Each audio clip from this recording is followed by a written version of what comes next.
We're going to start with the chain stitch, and we're going to chain stitch all around the outside of the pumpkin, like so.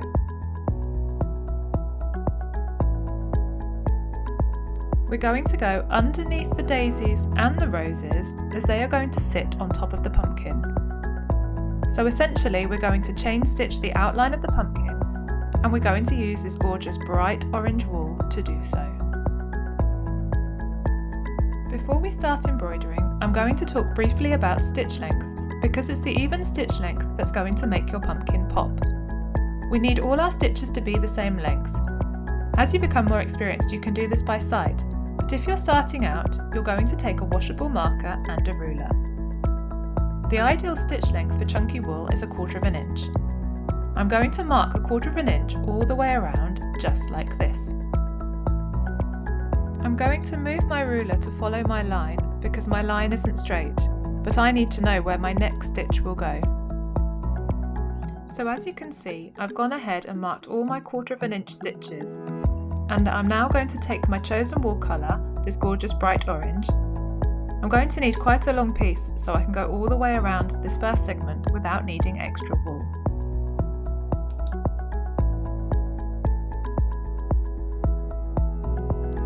You are going to use a needle threader.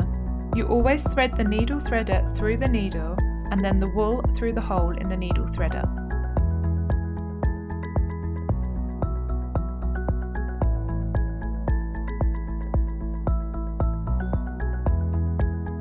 When you're embroidering, you want to make sure that you're embroidering away from yourself.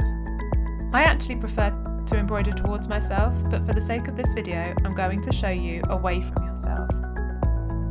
Start with your needle inside the jumper.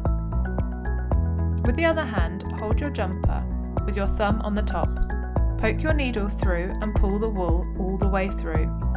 Leave a tail on the inside so that you can weave in and secure your work at the end. You can see how much of a tail I've left.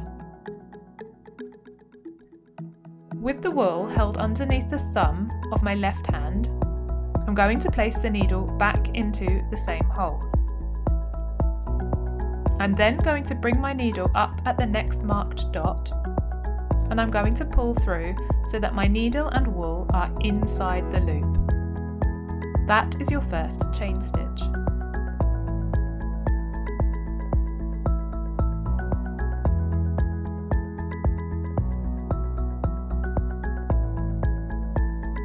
You're then going to continue your chain, clamping the wool under the thumb of your left hand, go back down through the same hole you've just come up through, and bring your needle back up through the jumper at the next marked dot, making sure you are inside the loop. Pull gently. You don't want to over tighten your stitch. You want to keep them even. Keep repeating this step until you've finished all the stitches you need.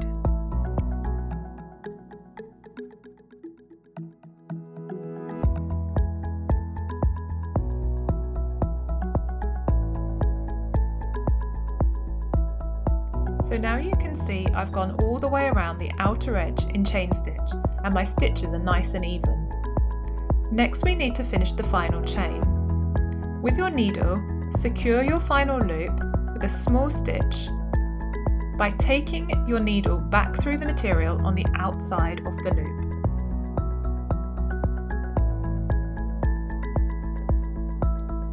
This will hold your final chain in place.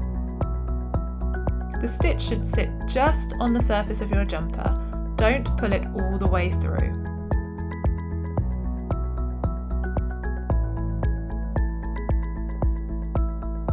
Turn your jumper inside out. You will have your starting tail and your finishing tail. We are going to start with the finishing tail because the needle is still threaded. We're going to use a whipping stitch. Use the eye of the needle. You're going to come under the first stitch and over, and under the next stitch, and back over, and under the next stitch, and back over. You're going to do this 4 or 5 times to make sure that your thread and your work is nice and secure.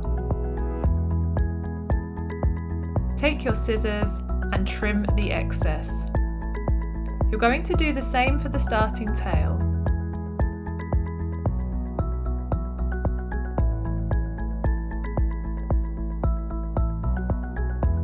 This is what it will look like on the inside. Now both outer edges are done, we're going to work on the circle in the centre.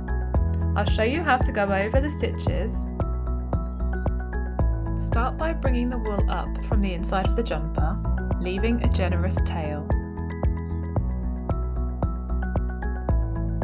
Go back down through the same hole you've just come up through, and up at the next point, and pull tight.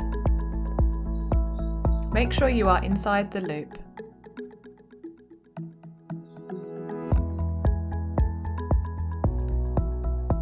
Clamping the wool under my left thumb and inside the loop, I'm going to go back down through the same hole and up at the next point.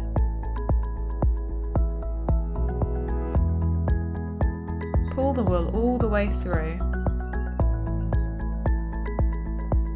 Again, I clamp under my left thumb. Inside the loop, I go back down through the hole I've just come up, and now I've hit the stitch that's already existing. I'm going to come back up at the point where that stitch starts, inside my loop, and pull my wool through.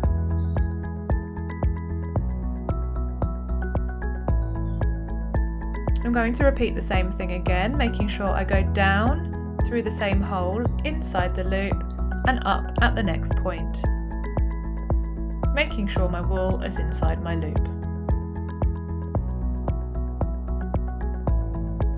You can tease the loops to help them sit flat.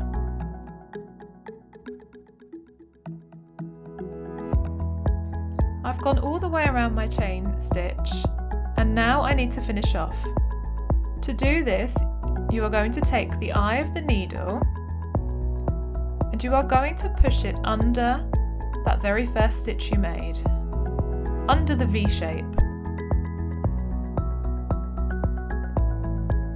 Push the wool all the way through, and then you're going to poke your needle back down into the hole where your stitch started.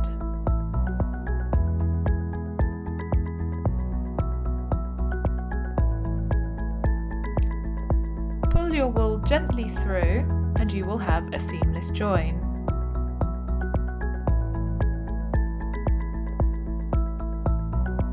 Don't worry if you over tighten, simply loosen it off.